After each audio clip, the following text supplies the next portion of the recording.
Hi there. Thank you for joining our National Lupus and You event hosted by the Lupus Foundation of America. My name is Ashley Holden, and I'll be the host for this Lupus and You program this evening. Our topic will be holistic, integrative, and lifestyle approaches.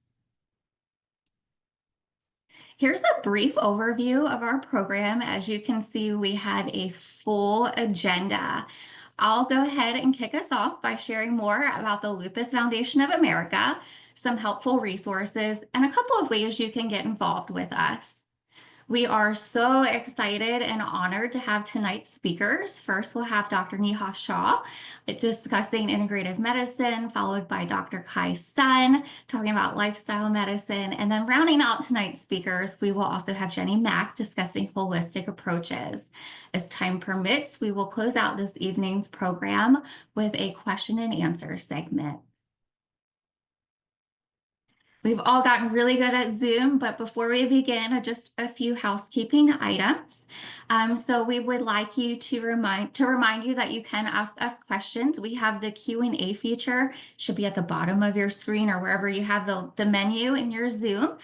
So you can submit those questions. You'll want to click that Q&A button, and then you can type your question in for our speakers. If you prefer to remain anonymous, there should be an option for you to check the box for an anonymous question as well. We will try to answer as many questions as time permits. Should we not get to your question, or you have a question that doesn't relate to tonight's topic, you can feel free to reach out to our health educators. You can get to ask them a question at lupus.org/health-educator. Throughout the program, we will have polls, so we would love for you to participate. It would allow us and our speakers to get to know you better and know just kind of your knowledge about tonight's topic as well. And then as a reminder, the content shared today is for educational and informational purposes only. Please consult with your healthcare team for any medical advice before making any changes to your lifestyle and/or your treatment plan. And then finally, as a reminder, as you probably already saw or noticed, this program is being recorded. After the event, you'll receive a link of the recording along with other helpful resources and a post-event survey where you can submit feedback about tonight's program. You can rewatch this program or even our previous Lupus and You events if there's a topic you're interested in. So first, we have our first poll. Let's go ahead and get that open. Bear with me. So the first question is, what topics are you most interested in for this Lupus and You event? Holistic approaches, integrative approaches, lifestyle approaches, or all of them? And we'll take about 20 to 30 seconds to answer this.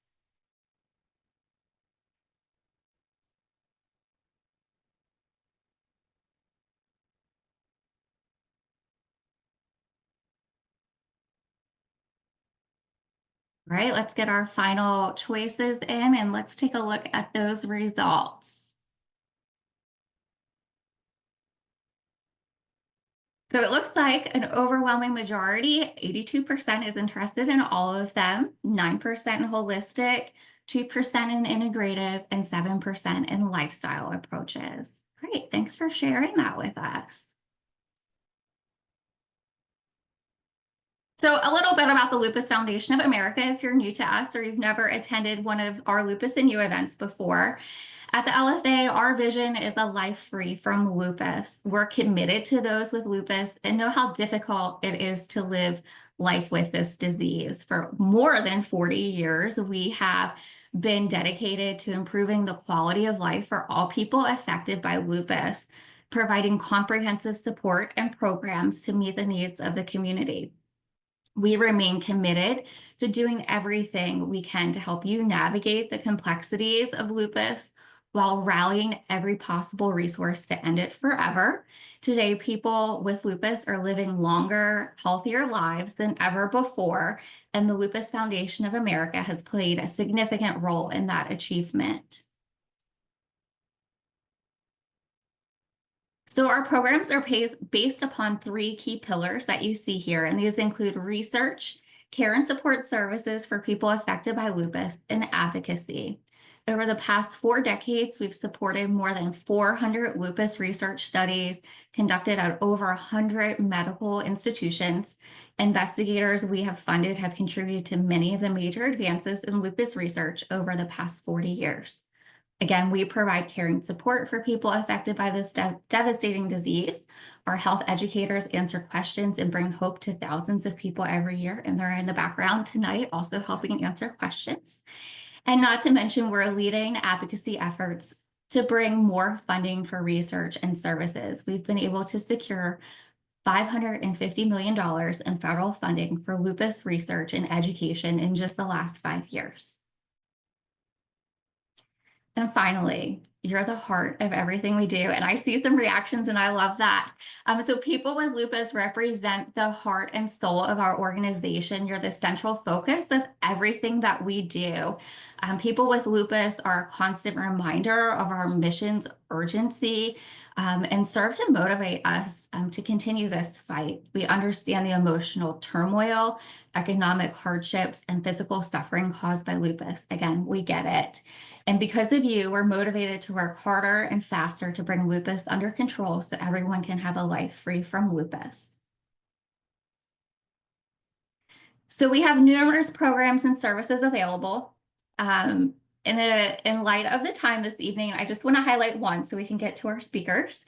But we have a network of support groups that provide safe and understanding environment where people with lupus can come together. You can ask questions, listen to others, or lend a helping hand. And so we have a variety of support groups. Some meet virtually. We even have some meeting in person again. You can visit lupus.org/local support to learn more about the support groups and find one near you or a special interest topic, a special population support group as well. And then we also have a lot of different ways to get involved with us. And again, in the interest of time, there's just a couple I'd like to highlight this evening.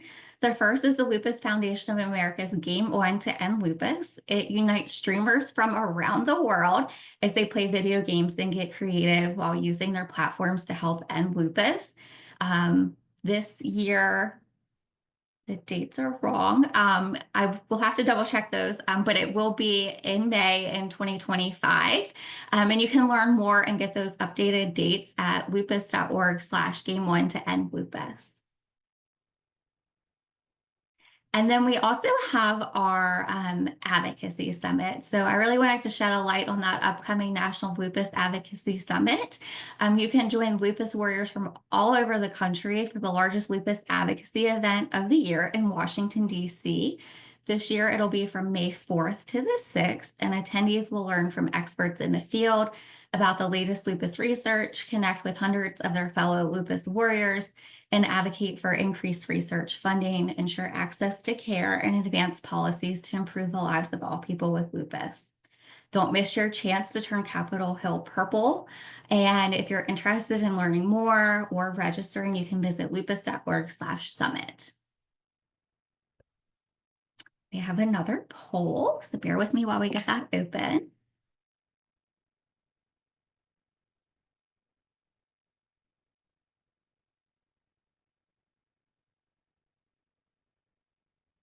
So the next poll question we have is, have you tried any holistic, integrative, and/or lifestyle approaches before? And the options are yes, no, or I'm not sure. And again, we'll take about 20 seconds to answer this and take a look at the results.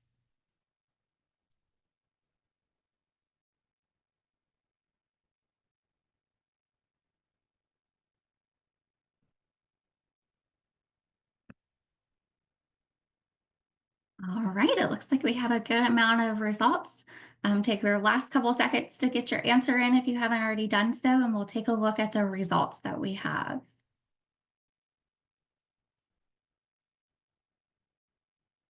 Okay, so 54% say yes, 30% say no, and 16% say I'm not sure. So it looks like we'll be learning a good amount this evening, and you may be surprised that maybe you've already done some of these.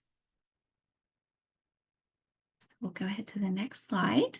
And so I would like to I'm going to introduce our next two speakers together. So bear with me. I want to make sure that we give them the proper respect and honor that they deserve and get through their bios to introduce them. So we have Dr. Neha Shah, and she is a clinical assistant professor in the Division of Immunology and Rheumatology at Stanford University. She currently serves as program director for the Adult Rheumatology Fellowship and is the director of Integrative Rheumatology Clinic. Dr. Shah completed her medical training at the University of Florida, residency at the University of Miami, and fellowship at Stanford University. She also completed a fellowship in integrative medicine at the University of Arizona. Dr. Shah has studied functional medicine, is board certified in lifestyle medicine as a committed clinician and educator whose practice of contemporary evidence-based medicine is deeply informed by ancient wisdom. Dr. Shah has worked in partnership with hundreds of patients to develop personalized and comprehensive treatment plans that incorporate medications, diet, and lifestyle changes, mind-body techniques, and supplements with a goal towards optimal wellness. Our second speaker will be Dr. Kai Sun. Dr. Sun is a rheumatologist and clinical researcher at Duke University in Durham, North Carolina. She works in the Duke Lupus Clinic and focuses on improving care for people with lupus. Her research, funded by the NIH, aims to reduce healthcare disparities and help patients take their medications more effectively. In her practice, Dr. Sun is dedicated to providing personalized, holistic care tailored to each patient's unique needs. Thank you both for being here this evening. We're so excited.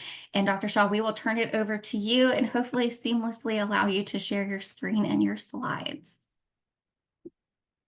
Okay, thank you so much, Ashley, for the kind introduction. I'm so very excited to be here. So let's start with a couple of definitions. So actually before that, some disclosures. I have an unrestricted seed grant through the Stanford Plant-Based Diet Initiative, which is funded by Beyond Meat. And then through former and current employment of my husband, we have stock in Impossible Foods, Upside Foods, and Aura Ring. So with that, we'll start with the definition, and that is, what is integrative medicine? And you know, the introduction poll sort of had me a little perplexed, because from my standpoint, integrative medicine includes holistic care. It's an evidence-based approach to care that's patient-centered and holistically addresses the full range of physical, emotional, spiritual, and environmental influences that affect a person's health. It utilizes a broad armamentarium of interventions, and we work collaboratively with many different disciplines, including OT, PT, traditional Chinese medicine, Ayurveda, massage, psychology, and there's a goal to heal illness and disease and also optimize wellness. And of course, there's a very strong emphasis on lifestyle. So why do we really need integrative medicine when we have great drugs like Cellcept and Benlysta? Well, I'll say number one, patients demand it. Having a way to improve your own health, to control your own lupus, in addition to the medications that you may need to take, gives a sense of self-empowerment. Additionally, the lifestyle or integrative interventions often have less side effects than most of our conventional therapies, and sometimes they can even help mitigate some of the side effects of that medications that are required to use for lupus. It can address many of the comorbidities that we see alongside lupus, including cardiovascular disease, diabetes, obesity, depression, and fatigue. It can be a significant cost savings for lupus patients through healthcare savings, as well as increased productivity at work. It also has the potential to address a lot of health disparities through lifestyle medicine. And I'd be remiss if I didn't mention the profound effect lifestyle, and particularly a whole food plant-based diet, can have on climate change and our planetary health. And last but not least, it's effective. So our agenda today, we're actually going to cover all 6 pillars of lifestyle medicine. I will start with diet, exercise, and toxins. And Dr. Sun will conclude the section on lifestyle medicine with stress, sleep, and social connection. So let's jump into it. Let's start with diet, what I like to call eat to treat. So I was a little shocked to find that I could fit all of the 7 studies I found on lupus and diet on one page. That goes to say that we definitely need more funding to do more nutritional studies in lupus. But what we have already is pretty compelling, and not to mention the countless of studies we have on diet for all the comorbidities, particularly cardiovascular disease, which we know lupus patients are at risk for having both early and very aggressive heart disease. So the first is the Mediterranean diet. In a study of 280 patients, it showed decreased disease activity, decreased damage accrual over time, and decreased cardiovascular risk factors. In another study looking at a survey of 420 lupus patients, they found that plant-based diets improved symptom severity. In another study called the Adventist Health Study 2, they surveyed 77,795 participants on their diet, and they found that stricter vegetarian diets were associated with a 25% lower prevalence of lupus compared to non-vegetarian diets, suggesting a potential protective effect of vegetarian diets. In another study, they found that this was done in Mexico of 130 Mexican mestizo lupus patients, and it found that excess weight was associated with higher disease activity and deficiencies in some essential nutrients like vitamin E, omega-3s, and vitamin D. Another study of 193 lupus patients showed that increased added sugar in the diet was associated with an increased disease activity, and it suggested that reducing sugar intake could benefit disease management. In another study of diet quality, this was the huge Nurses Health study of almost 80,000 women between 1984 and 2013. They found not a significant association between overall dietary quality scores and lupus risk, but they did find that high nut and legume intake was associated with a lower risk of developing lupus. And last but not least, in a more recent study of 204,175 women, again in the Nurses Health Study, they were followed between 1984 and 2017. There were 212 newly diagnosed lupus patients amongst that group, and they found that a higher cumulative average daily unprocessed food intake was, ultra-processed food intake was associated with a greater than 50% increased risk of developing lupus. And also that increased ultra-processed food intake doubled the risk for having high double-stranded DNA antibodies, which we know correlates with more disease activity. So what does that mean for our lupus patients? It means that we really should be aiming towards an anti-inflammatory diet. So this is an anti-inflammatory food pyramid. It looks very different from the USDA's food pyramid, which is largely influenced by various different lobby groups in our agricultural industry. So this one is based on science. And as you can see, the base of the pyramid is largely vegetables. On this particular schematic, it's half raw and half cooked, though I will tell you now that I am in the midst of my Ayurvedic studies that according to Ayurveda, it proposes that cooked vegetables are more easily digestible. Then we have fruits and beans and legumes.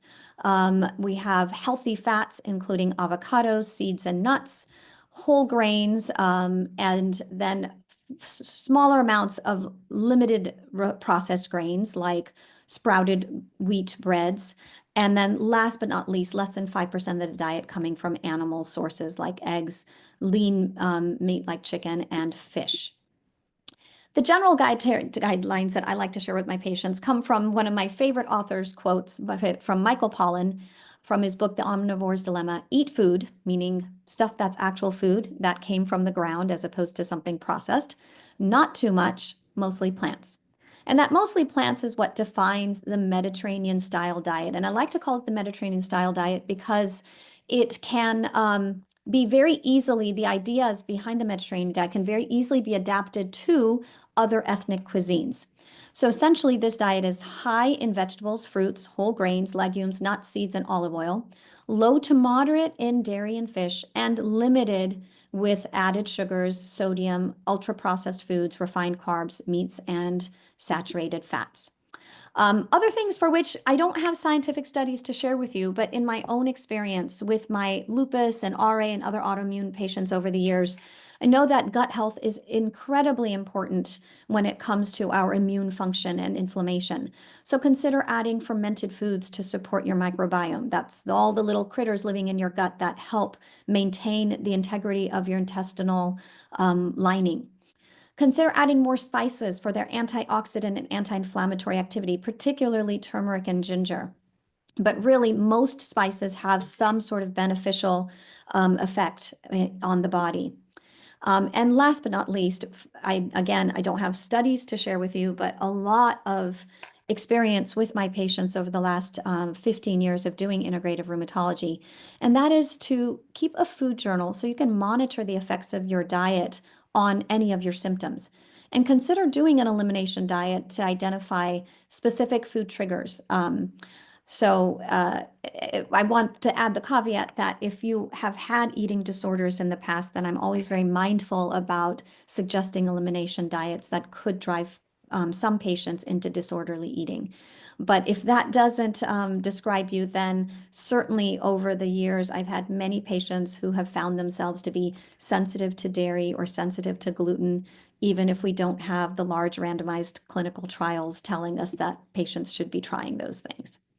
So I believe in our last session, since we have a holistic nutritionist amongst us, you may be hearing a bit more about diet. So I will move on to exercise. And essentially, we just need to move more. There were surprisingly more exercise studies in lupus than there were dietary studies. So, in one study it was a systematic review of 40 exercise studies in lupus done between 1989 and 2022. They found that aerobic and resistance training programs significantly improved aerobic capacity, strength, function, cardiovascular risk, fatigue, depression, and health-related quality of life in lupus patients. And more importantly, they found there were no severe adverse effects reported. So we know that exercise programs can be safe and well tolerated by patients with stable disease. In another study of 8 lupus patients compared to 10 healthy controls, they found that a 12-week aerobic exercise program reduced inflammatory markers such as tumor necrosis factor and IL-10. In another study that was a pilot study of a telehealth supervised exercise program, they had 15 lupus patients, half random, or about 7 of them randomized to usual care, and 8 of them randomized to the exercise arm, which included 8 weeks of 2 days per week of a 45-minute moderate intensity exercise session. And the patients in the exercise group showed improvements in emotional well-being, fatigue, upper body endurance, and they also this indicates that a remote exercise intervention can be feasible and beneficial for patients. So it doesn't necessarily mean you have to get to the gym. You could even find some great exercise programs on YouTube or something through the YMCA that is a telehealth exercise program. Aerobic exercise in another randomized study of 58 lupus patients found that a 12-week aerobic program led to significant reductions in general and physical fatigue, which is something that a lot of lupus patients suffer with. And they found that, unfortunately, in that study, other patient-reported outcomes like psychological stress and sleep quality did not necessarily show significant changes. But again, it was a very short study, only 12 weeks with only 58 patients. Another study found that combined aerobic and resistance training improved physical and executive function without exacerbating disease activity in women with lupus. And one last study is that a supervised exercise program showed improvement in endothelial function. This is the lining of our arteries. So we know that, again, that exercise can have an impact on the cardiovascular risk that lupus patients experience. And last but not least, we know that besides just moving, sedentary lifestyle, being too still, is actually detrimental. So this was a study done by my dear friend Sarah Patterson at UCSF of 123 lupus patients. And they measured gene expression and inflammatory signatures of the immune cells of patients and compared them to their self-reported physical activity score. And they found that physical inactivity was associated with an increase in the inflammatory signaling of very specific T cells. So what I love to do with my patients is to have them write themselves their own movement prescription.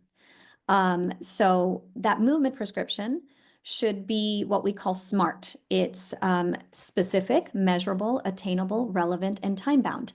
And it should include all 4 types of exercise that are recommended by the U.S. Department of Health and Human Services. So cardio, strength, balance, and stretching. Certain things to keep in mind is that, one, a lot of lupus patients have fatigue, so grading and pacing, and then also managing pain. And for my lupus patients, particularly those who have nephritis, we certainly don't want to be using Advil and Motrin and other medications that may be detrimental to the kidneys. So I rely a lot on ice versus heat, topical pain medications, and of course our prescription medications, many of which are targeted towards the arthritic symptoms in lupus. And last but not least, say no to sedentary lifestyle. Well, actually, not last but not least, is to have fun when you're exercising. And so the last lifestyle pillar that I will be discussing with you is toxins. And so we really want to steer clear of these. The most obvious one in lupus patients is UV exposure. So some of you might not think of that as a toxin, but in reality, a UV light, whether it's from the sun outdoors or even indoor UV exposure from certain types of lighting, can lead to DNA damage and oxidative stress on the body. And this overall can increase disease activity, not just lupus rashes, but also internal lupus activity. We know that smoking is strongly associated with an increased risk of developing systemic lupus and exacerbating disease activity.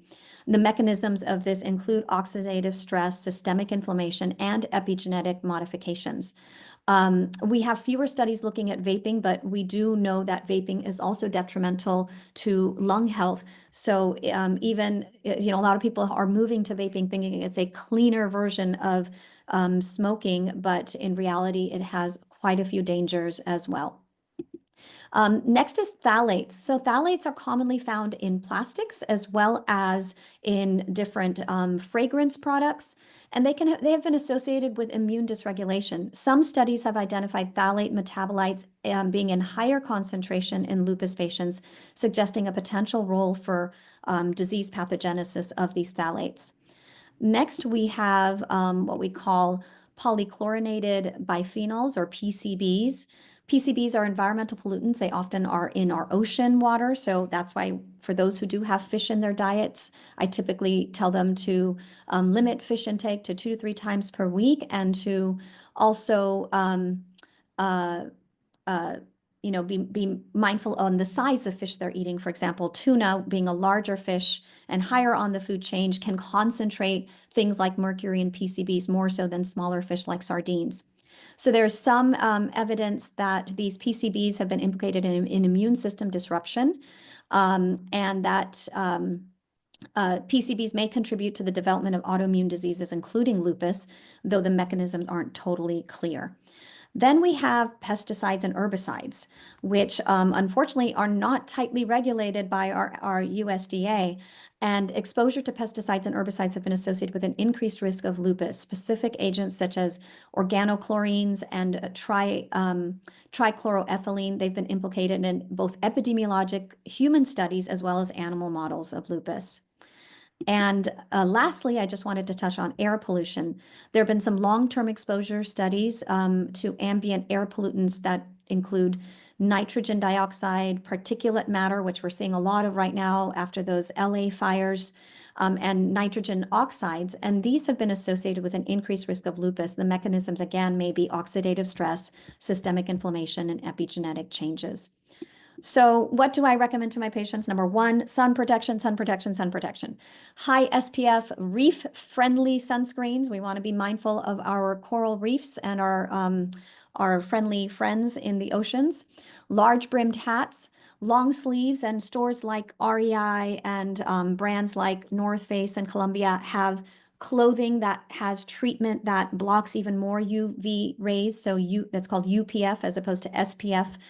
Umbrella shades, tinted windows. Some states will allow your front passenger and driver side windows to be tinted if you have a letter from your rheumatologist stating you have lupus.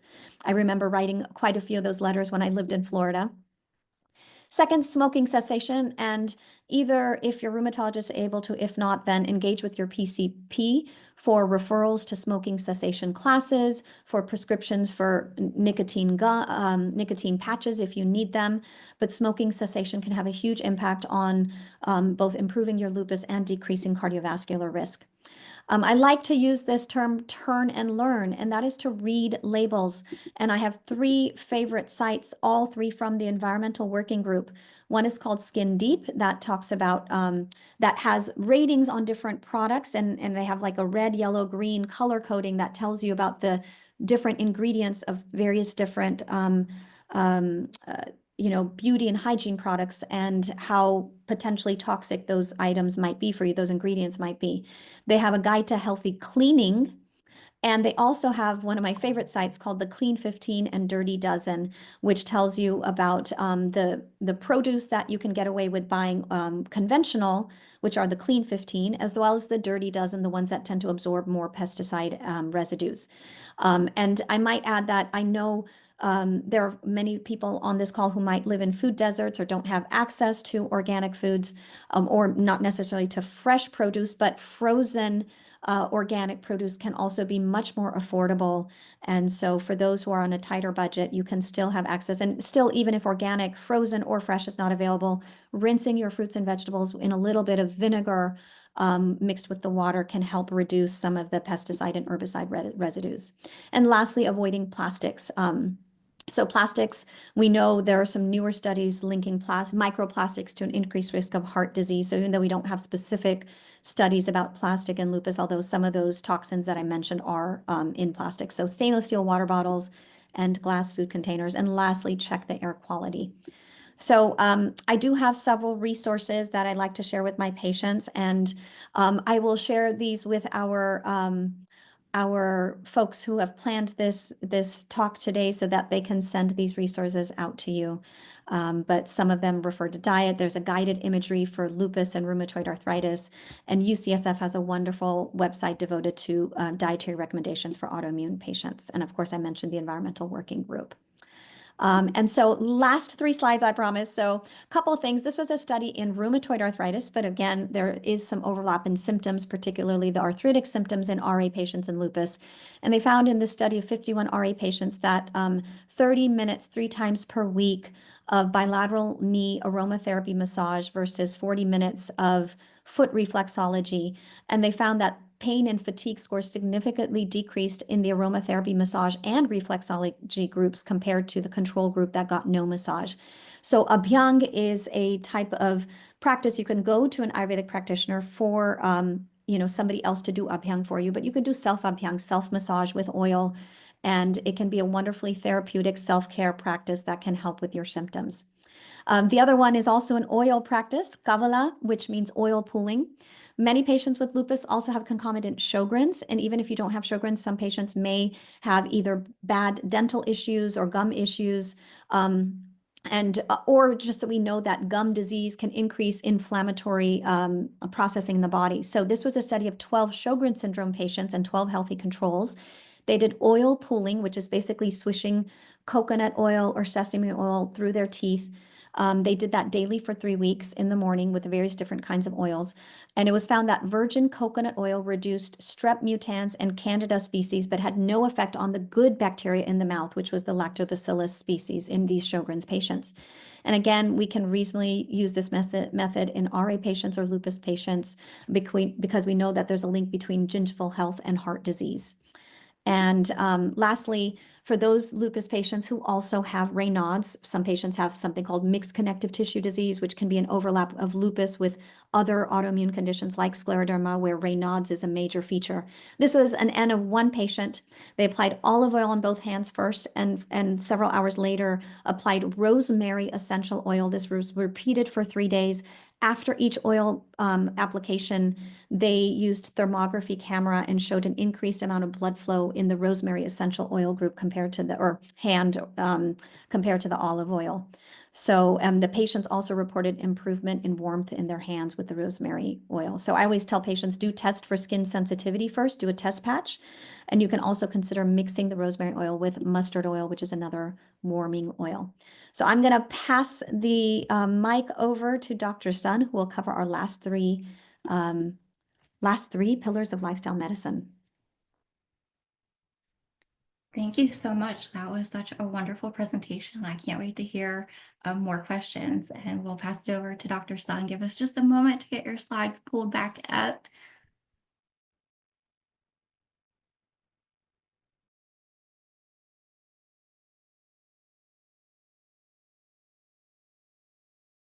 All right. Thank you so much for having me. I am also really excited to be here and share with you some more information on lifestyle approaches in lupus.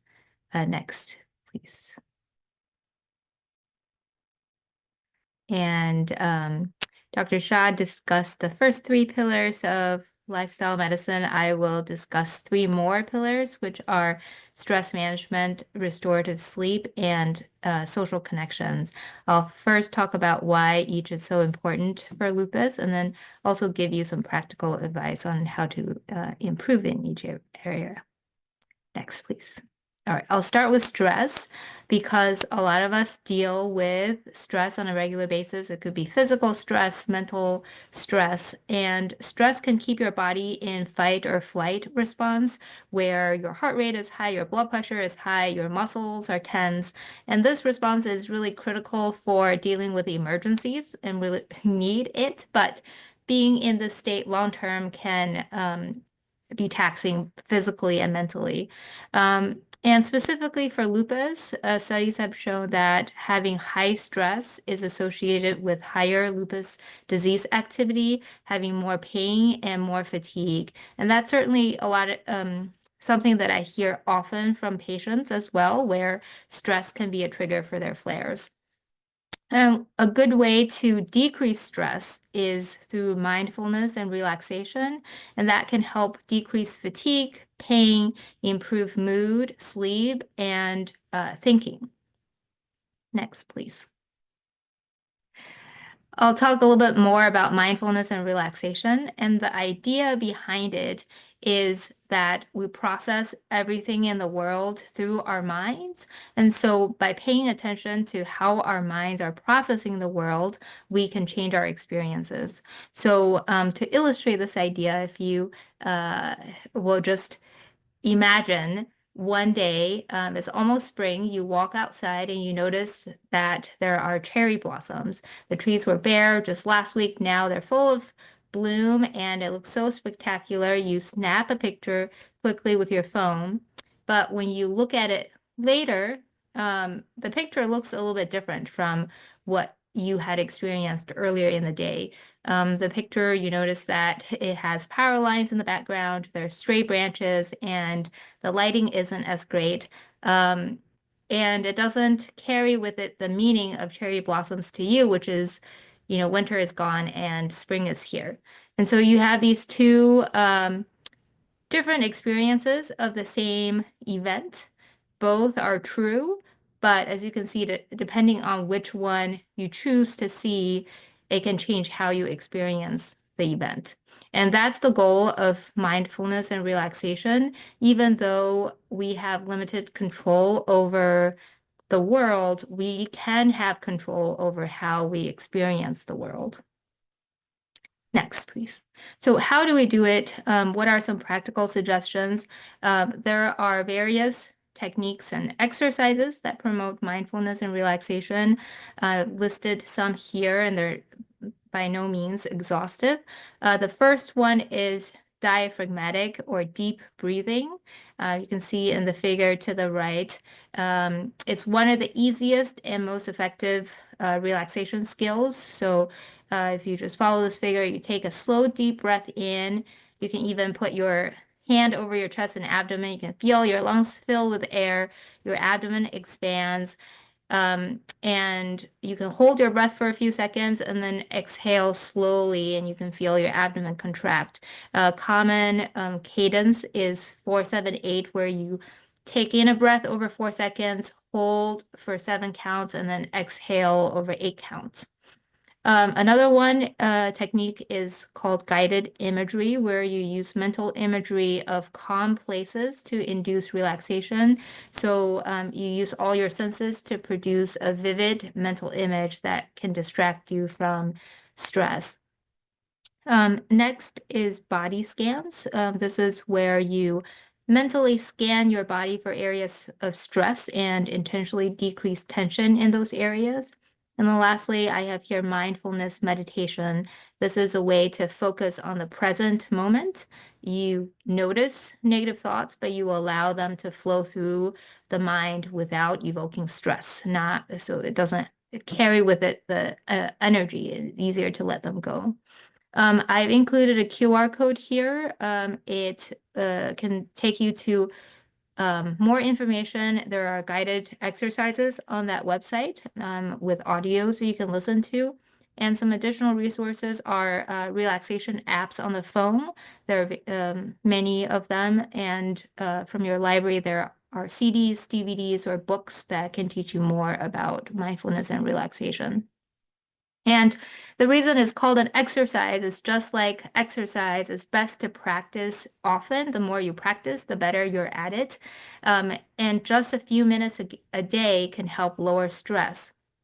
And it's best to practice when your symptoms are mild or moderate, so that when you're having more symptoms, the skills you've learned can really kick in and you get the most benefit out of them. Next, please. And we heard earlier about the importance of physical activity, and certain types of exercises are especially good for relaxation.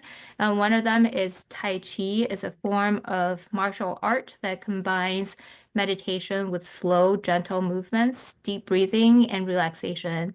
Although Tai Chi hasn't been specifically studied in lupus, there has been a lot of studies for osteoarthritis, and Tai Chi was effective for reducing pain and stiffness. It also improved physical function, mood, and quality of life, all things that are important for lupus as well. And there's also been some studies in inflammatory arthritis and chronic low back pain where Tai Chi was helpful. In those studies, people did it 3 times a week for 30 to 60 minutes. And most importantly, it's a safe exercise with minimal risks. It's probably easiest to learn in person. Some YMCAs may have classes on Tai Chi. There are also video options from the Tai Chi Foundation. Next. Yoga is another mind-body exercise that promotes flexibility, balance, and relaxation. So the physical poses can help improve strength, flexibility, and balance, and then the breathing exercises really help with stress and relaxation. It's another exercise that is safe, but some people, especially if you have bad arthritis, you may need to modify some of the postures. I would recommend finding a instructor that's certified. But if you're already familiar with yoga, there are many online, free online videos and apps that you can do yoga with at home. Next, please. Next, I will talk about sleep. Because poor sleep is also an extremely common issue for patients with lupus. 55 to 85% of patients with lupus have a sleep disorder, and that can be trouble falling asleep, trouble staying asleep, having poor sleep quality, or just not have duration. And this can happen because of pain, stress, anxiety, or medications like steroids.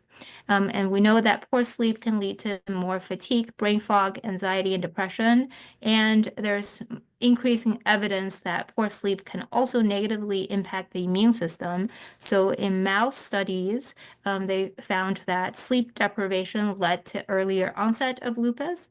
And in people with lupus, having sleep disorders was associated with having higher lupus disease activity. Next, please. So what can we do for more restorative sleep? Um, what I often recommend is getting a sleep study, especially when you don't wake up feeling refreshed.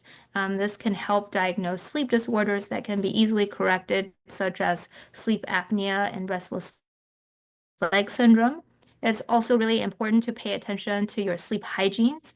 These are some of the do's and don'ts that help with sleep. So, for example, having a consistent schedule, if possible, going to sleep and getting up at the same time, having a ritual like taking a hot bath before sleep that can help tell your body, okay, now it's time to sleep. Going into a cool bed and dark room can help your body fall asleep easier. So blackout curtains or eye shades are helpful for that. Giving your body enough sleep opportunity. So go to bed at least 8 or 9 hours before you have to wake up. Avoiding screens before sleep, one, because of blue light, and two, because reading your email or the news or social media can be anxiety provoking. Avoiding eating or drinking too much near bedtime, avoiding caffeine 4 to 6 hours before sleep. And then lastly, this may be a surprise to some, but avoiding alcohol, even though alcohol can make you drowsy and fall asleep easier, but it actually makes your sleep quality worse. So you don't feel as rested. And if you're doing all of this and you still have trouble falling asleep, it's best to not obsess over it or watch the clock. It's better to get up and do something boring like reading a book under low light. And for people who struggle with insomnia, what's been shown to be most helpful is something called cognitive behavior therapy for insomnia, or CBTI. This is a type of therapy that can help restore your confidence and your ability to sleep. And it typically takes about 4 to 8 sessions with a therapist. It can help with both difficulty falling asleep and staying asleep. And in the research studies, it worked better and lasted longer than taking sleep medicines alone. And the Society of Behavioral Sleep Medicine is a place where you can find therapists who specialize in this type of therapy. And for people who can't or will not be able to see a therapist, there is an app called CBTI Coach that's available for both iPhones and Android that walks you through the steps using the app. I saw in the Q&A someone asked about supplements. There is some evidence for magnesium supplements that can help people sleep. And then other medications like melatonin and trazodone might have a adjunct role. And it's best, I would suggest, avoid habit-forming medications. Next. Lastly, the third pillar I want to talk about is social connections. We all need positive social connections and social support. These help alleviate stress. They help us stick to healthy behaviors that may be hard to do on our own.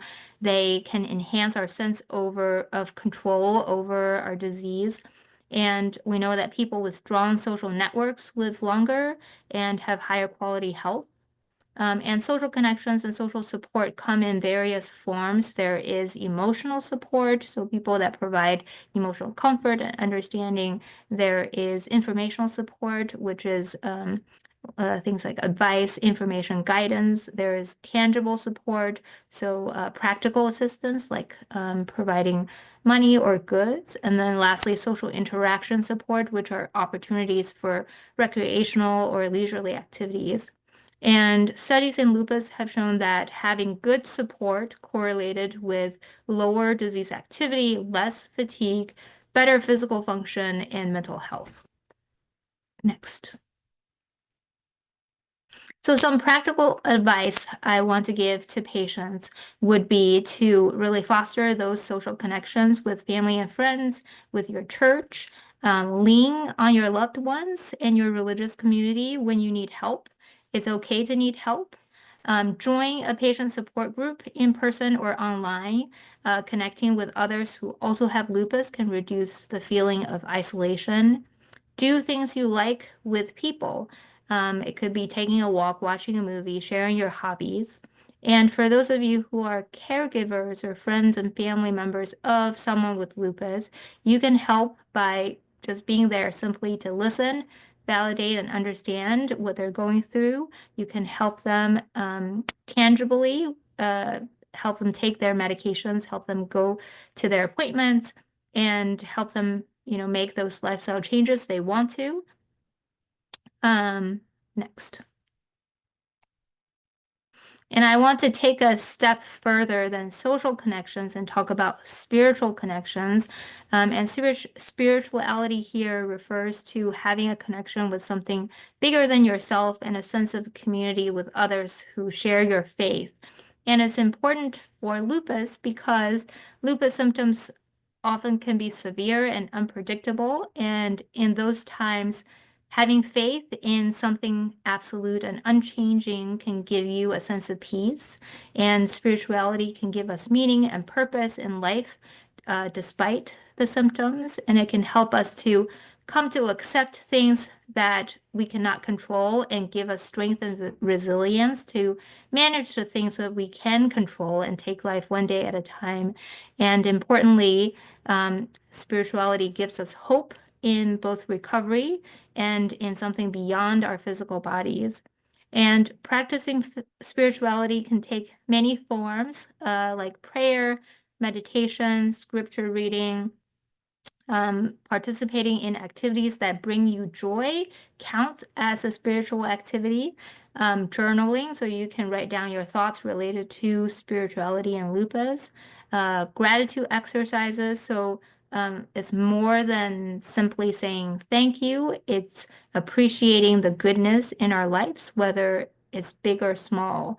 So it could be as simple as noticing the smell outside, noticing how cute your kids or grandkids or nephew, niece are. Next. And Dr. Shah touched on this with the SMART goals, and I just want to remind you that to set up yourself up for success, it's important to pace yourself, which means breaking activities into small steps, and to set goals, start small, be realistic and specific. And often reality doesn't match our expectations, and that's okay. Next. And I will end with this reminder. It's not easy to make lifestyle changes, but everyone has the power to improve. You are a member of your own healthcare team, and you have a very important role to play in your healing. And lastly, next. Here are some places to look for more information. University of Michigan has a website called Conquer Lupus. They have a lot of good information on various lifestyle recommendations. Dr. Shah mentioned UCSF's Osher Center for Integrative Health. And of course, the Lupus Foundation has many good resources. And that's it. Happy to answer questions.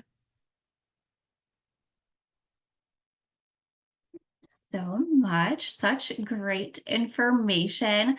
I'm so excited for all of this. I am seeing so many participants and reactions.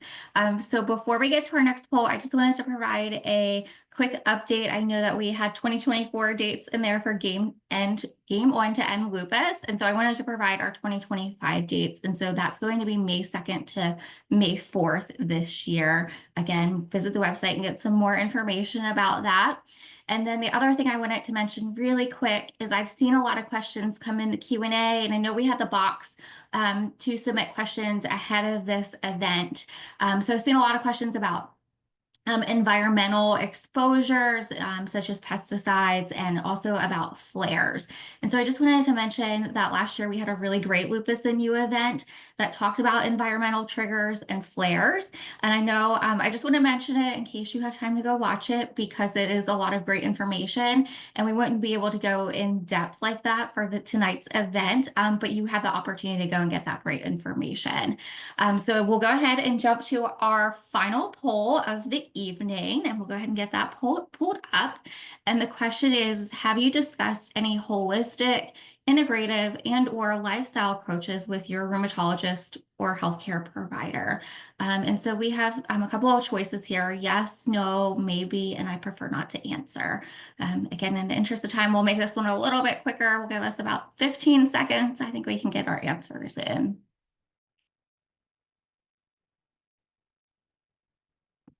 All right, go ahead and get our final responses in there and we'll take a look at the results.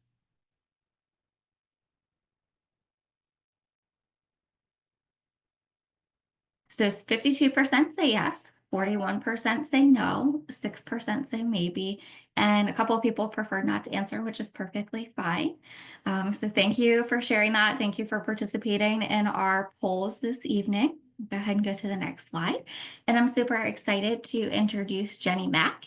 Genny is a certified holistic nutritionist, plant-based chef, and a public speaker specializing in autoimmune health. After experiencing a life-threatening lupus flare, Genny transitioned from her 15-year corporate accounting career to become a passionate advocate and educator for lupus warriors, especially women of color. She empowers individuals to reclaim their health through integrative practices that combine mindful nutrition, movement, and stress reduction with conventional medicine. Genny, thank you so much for being here, and I will turn it over to you. Thank you so much for having me. And I also want to give it up to Dr. Shah and Dr. Sun for their wonderful presentations. It really is comforting to hear that doctors are more focused on integrated health. So I want to share my perspective as not only a certified holistic nutritionist, but someone living with lupus and thriving with lupus. So I want to share how we can focus on getting to a holistic path to wellness. Next slide, please.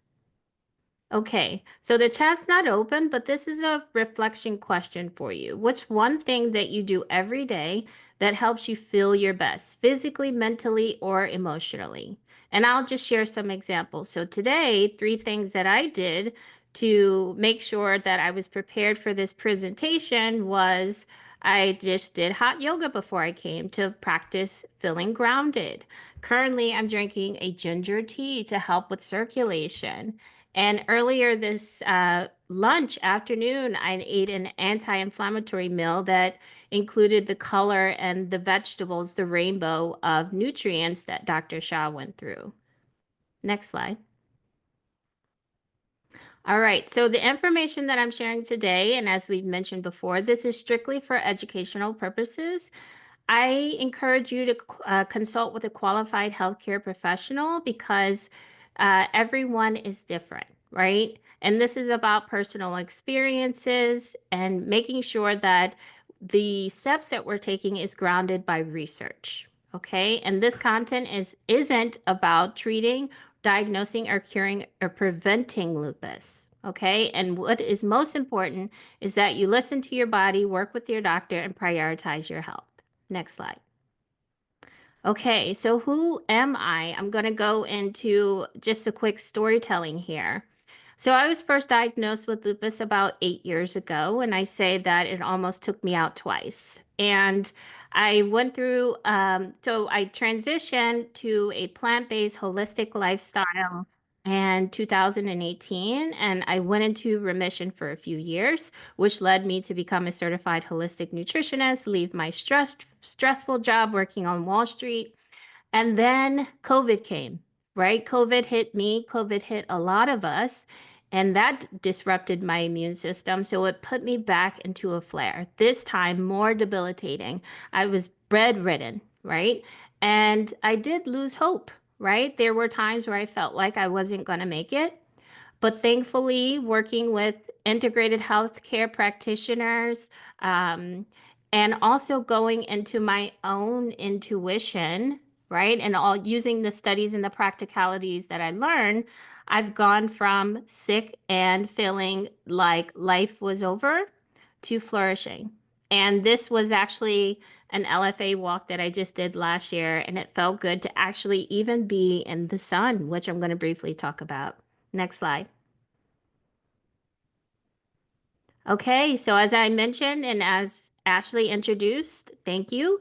I'm a holistic nutritionist and a lupus warrior, and I empower the community to glow, live flare-free, and embrace abundance through natural whole body healing. So primarily, I specialize helping women, particularly with lupus and autoimmune conditions, regain control of their health and live vibrant, fulfilling lives. And I'm here to tell you that it's possible. Next slide. Okay, so what is a holistic lifestyle? A holistic lifestyle based on the World Health Organization, and Dr. Shah and Dr. Sun went through these, right? It's integration. It focuses on alignment of our physical, mental, and emotional well-being, also our social well-being, to optimize our health, right? So it's important to focus on that mind-body connection. Next slide. Okay, so mindset shift. I would say that this is very important for us to adopt a more natural way of managing lupus. So I am bringing the practical approach. Again, someone living with lupus, but also educated with nutrition. I see a lot of social media or individuals mentioning how lupus attacks, it's a disease that attacks the body, right? The body is attacking itself. And I think that that can be viewed in a way of the body not supporting you, right? So I would recommend us to really focus on that mindset shift to say, what is our body actually communicating to us, right? Symptoms can be very powerful, whether it's joint pain or inflammation, swelling. Those are all communication tools that our body is sharing with us to try to tell us something is going on, right? Imbalances of systems, organs, for example. So I would recommend, again, just taking patience and practice here, but trying to really tap into that mind-body connection. Next slide. And then eat anti-inflammatory foods. We could probably have a whole separate discussion about this, right? I saw also a lot of questions that came in the poll. Lots of good questions too, which hopefully we have time to answer some. Since lupus is an inflammatory condition, right? A mixed connective tissue disease, there's all sorts of inflammation happening in the body. Diet plays a critical role in reducing inflammation. So what should we do in that case? Focus on eating more anti-inflammatory foods that are whole in nature.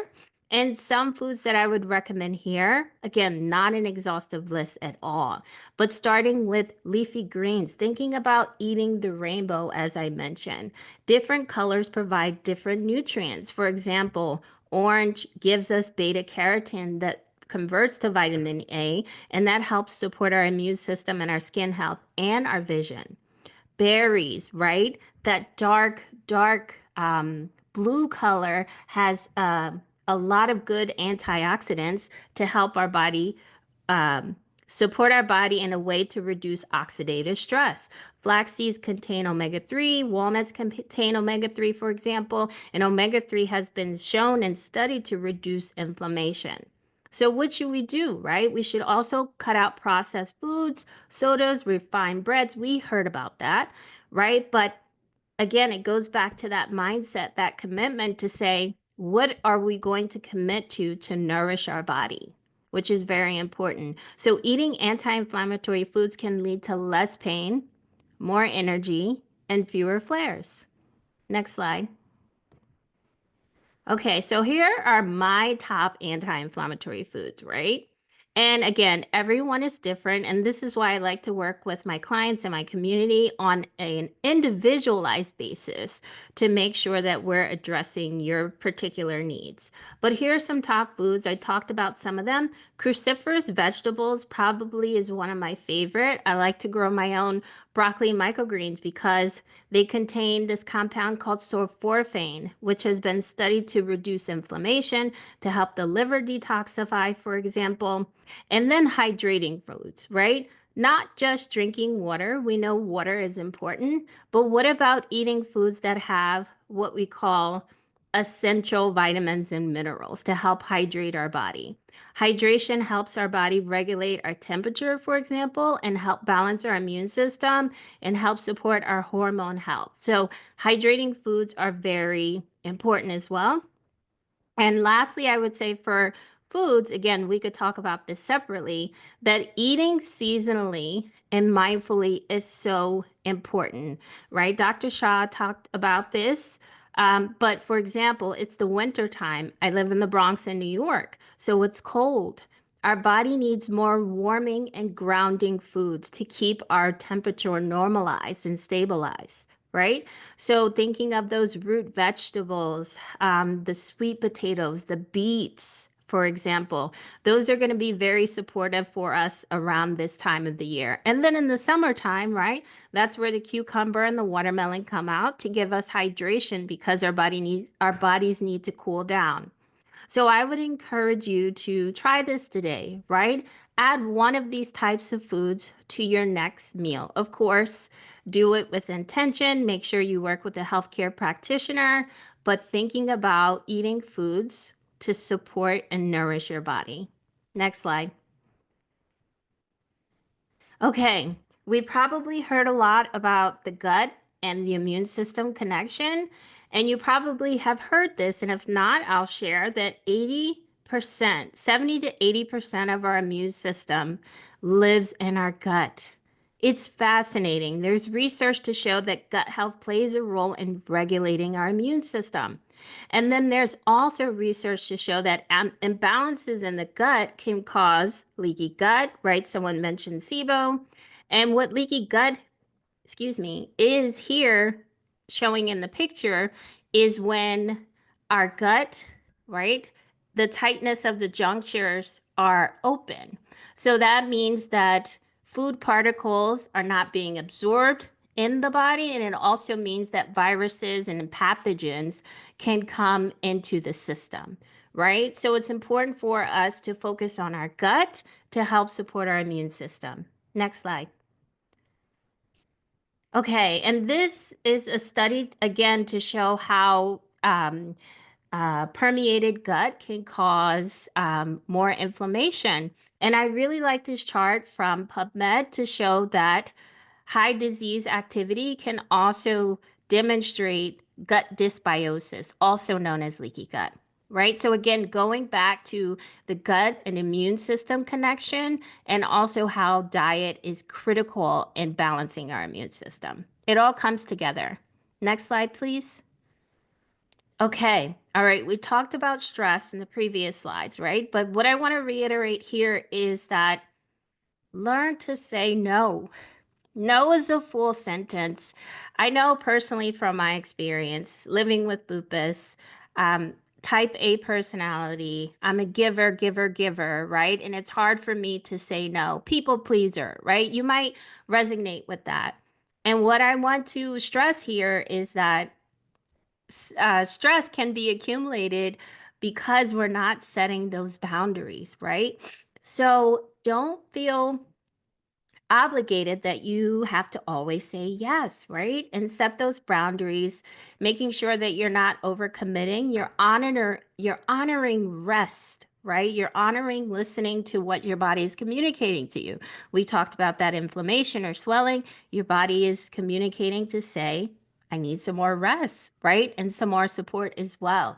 And then I would also say, individuals that are working in the corporate space, for example, make sure that you talk to your organization and get those work accommodations because lupus is a official disability.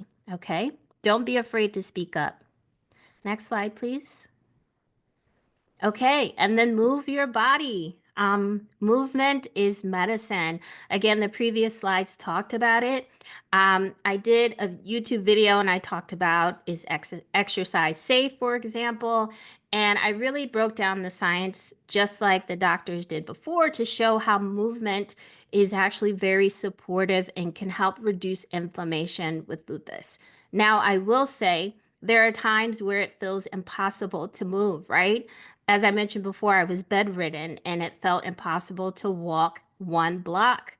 But I would say in that case, start where you are.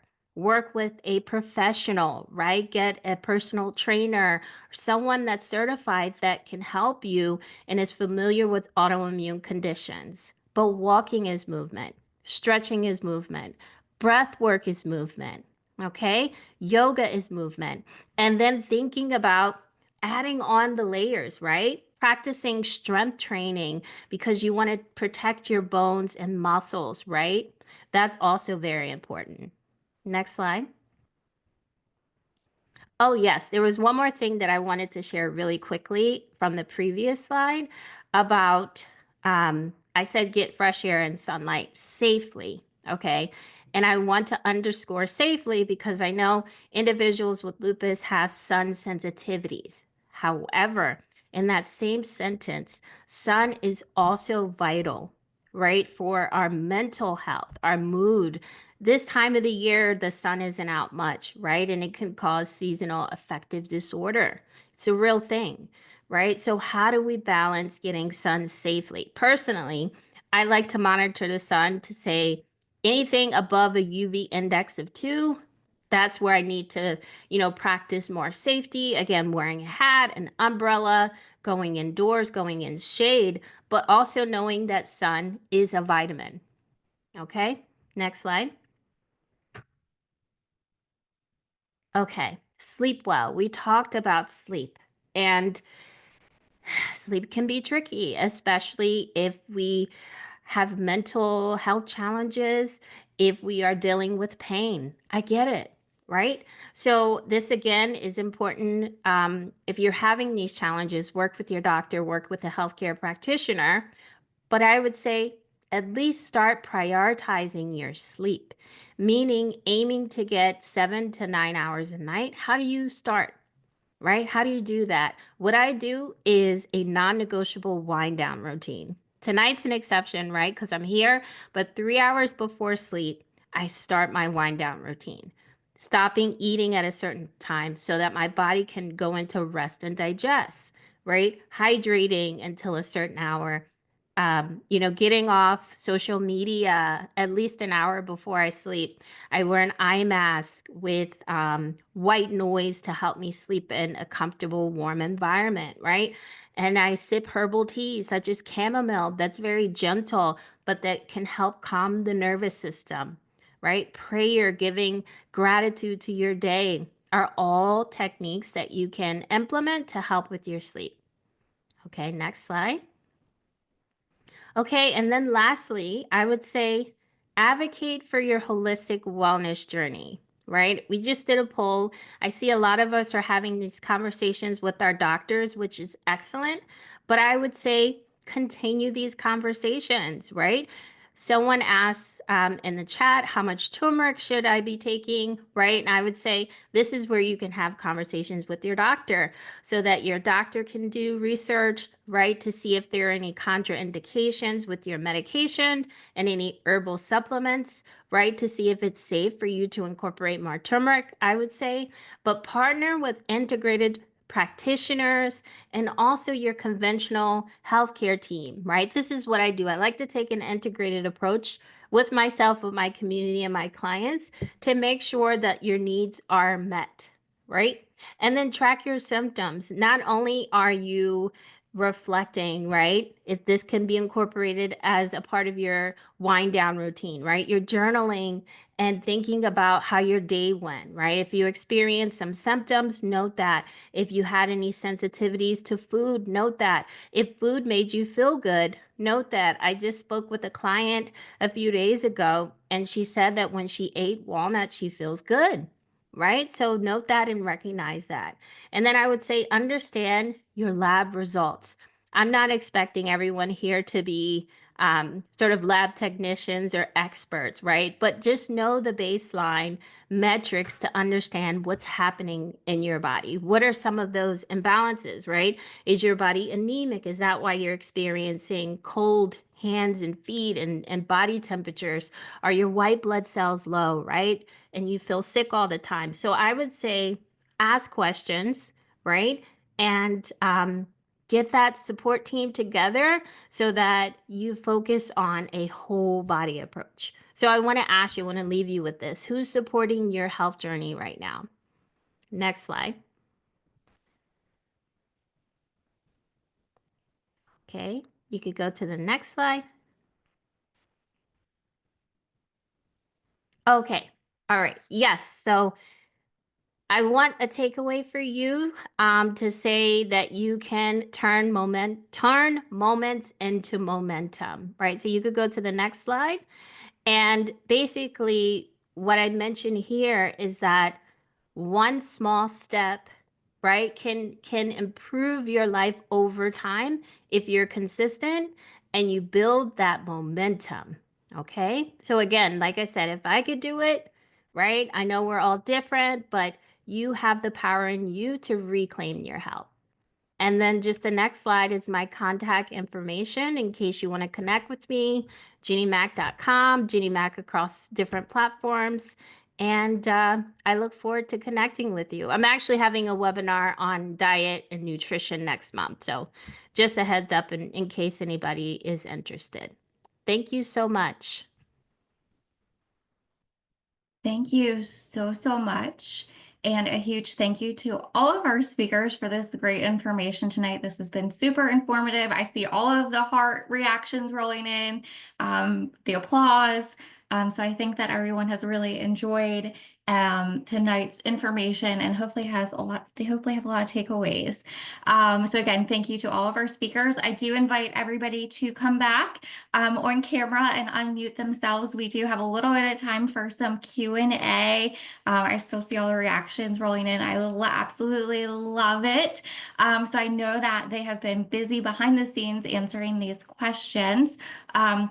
So again, we'll come back on here and we'll go through some of the Q&A that have been submitted. And I know we're having a little bit of technical issue with the slides, so I do apologize while we get everyone back on the screen so we can get to the Q&A here.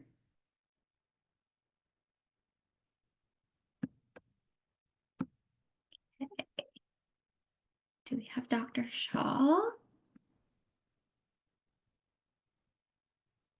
Maybe not. Did we Yes, lose I'm him? here.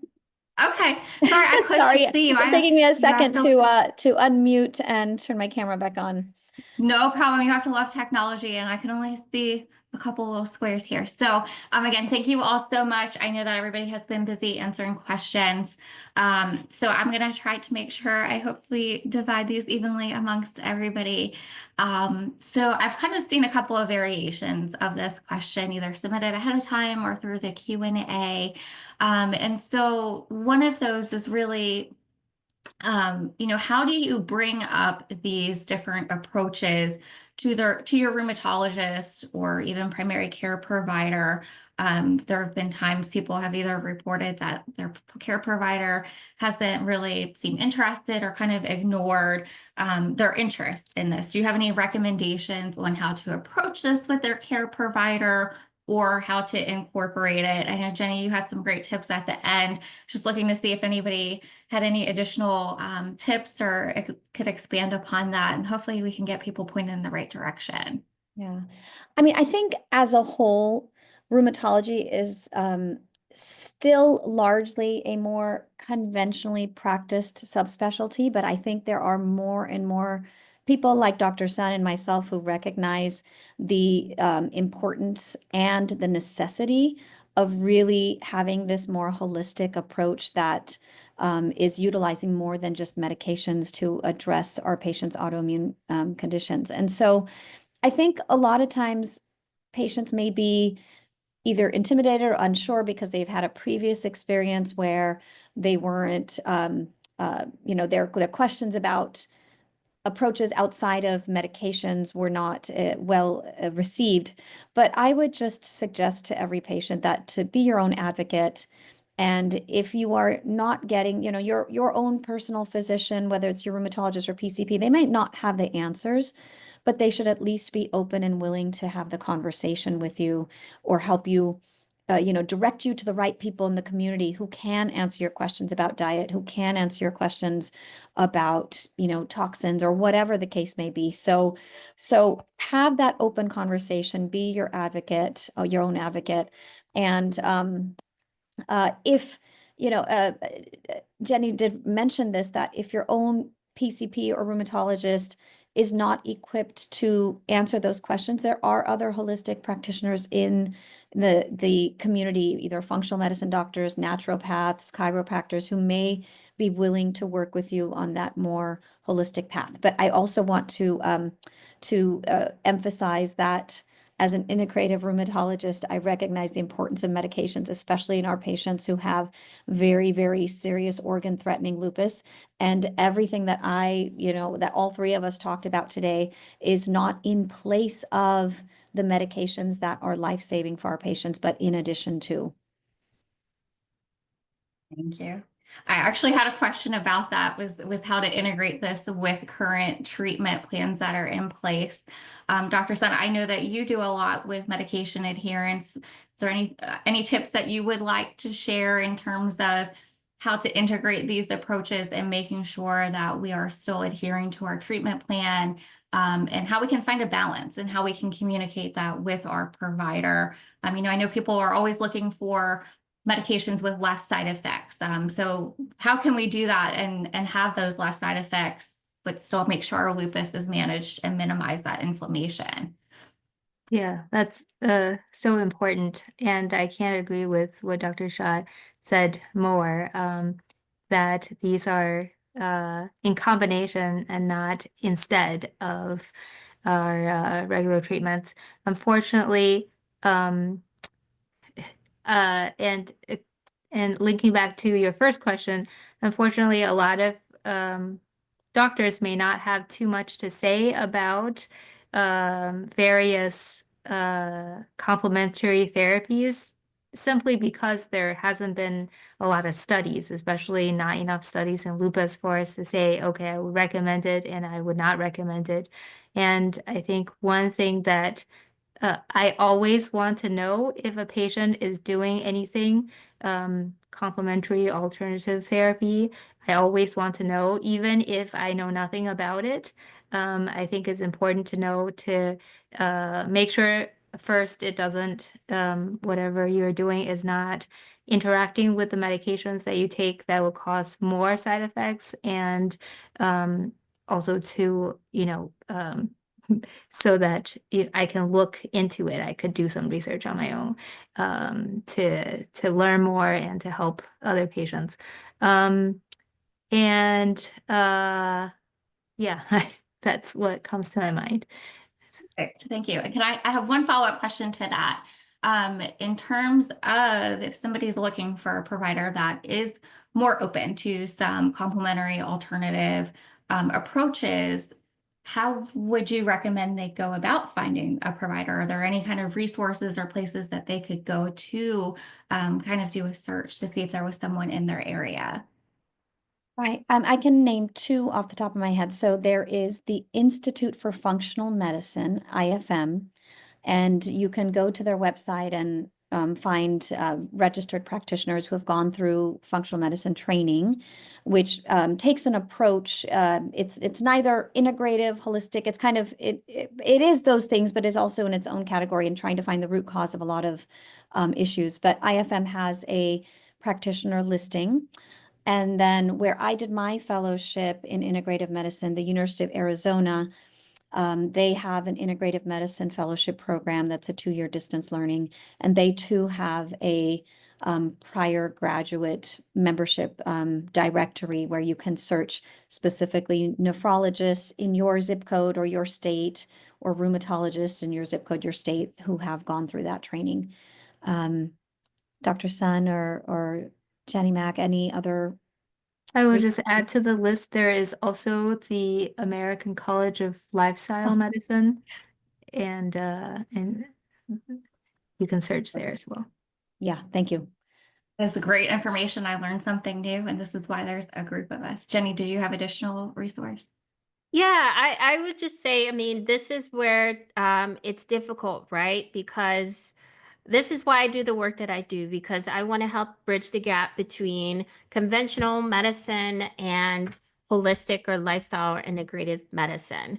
So I work with the individuals to help do research to see, what functional medicine doctors are available locally, and then also just trying to understand what the goals are for the patient, and then helping the individual come up with a plan, or even doing research on certain herbs like turmeric or ginger, looking at the history of their medication to make sure there's no contraindications. So it's challenging because this is sort of like a newer topic that's being integrated into conventional medicine. But again, I think just working with individuals like ourselves is the start. Right, perfect. And Jenny, I have an additional question for you. I saw somebody ask about recipes and cookbooks. Do you have any recommendations of blogs, places where people can find great recipes that may be plant-based or based on the Mediterranean diet? Yeah, I would say well, YouTube is always a good resource for different plant-based recipes. There's so many, gosh, I have a lot behind me. And like I said, I'm trying to share more information on diets because there's a lot of misunderstanding. I think it's hard to just say blanket statement, here's a diet that you can follow. I think it's more about understanding nutrition from a nutrient density standpoint, and then also understanding how the food affects the individual. So there's a lot of science and research behind it too. I hope that answers the question, but it's difficult. Hi, It is, that's and the internet is a wealth of knowledge. So yeah. hopefully we can. To Jenny's point, like I'm currently studying Ayurvedic medicine, and um, it is very like nutritional science. There are some general concepts that we can say that yes, eating more fruits and vegetables is good for you, regardless of who you are. Well, I shouldn't say regardless of who you are. If you are diabetic, eating a ton of fruits may not be that good for you. You might have to select just some blueberries and strawberries. They're lower glycemic than something like watermelon. But just some general good recipes and things. There's two websites that come to mind. One is Forks Over Knives. And the other one is Blue Zones, which is Daniel Buettner's book about the societies around the world that have a large proportion of their community living past 100 years in a very healthy and vibrant way. And what do their diets look like? So there, a lot of the recipes on the Blue Zones website is based on the lifestyle that these particular societies that have centenarians, like a lot of centenarians, what they do in there, like beans, and nuts and lots of fruits and vegetables, whole grains and so forth. So those are two websites I frequently refer my patients to. Great, But thank yeah, you. very much like an Ayurvedic standpoint, what is good for one specific person is not necessarily the same advice you would give to another. Makes sense. We know everybody with lupus is different, right? It's hard to give single advice. So I have one more question and then I have a wrap-up question. I know we're super short on time, so hopefully we can do this kind of quick. But I did see a couple questions asking about acupuncture, and I was just curious if there were any studies for lupus in acupuncture or autoimmune disease in acupuncture. I know that there are studies in osteoarthritis. There are some studies in fibromyalgia. There may be some studies in rheumatoid arthritis as well, if I remember correctly. And in at least osteoarthritis, low back pain, definitely. Osteoarthritis, low back pain, maybe fibromyalgia has been shown to be helpful. And it's really safe. That's the most important thing. And a lot of patients that I care for do acupuncture and find it helpful. And I think that's, worthwhile trying. Great, thank you. Okay, so like I said, I know that we are pretty much at time. So as we close out, I have one final question for each of you. And this is based on a submitted question. So they share that sometimes all of these recommendations for practices to help manage lupus can seem overwhelming. For each of you, if you had to recommend one single practice or behavior, where to start, what would it be and why? And Jenny, I will start with you. Oh, I love this question. I'll quickly say set time aside to prioritize yourself. And I that love could that. be 15, 20 minutes in the morning, right? Just to get your thoughts together, focus on your breath. Maybe you want to think about what you want to eat during the day. So set time aside to prioritize your health is what I'll say. I love that. Thank you. Dr. Sun?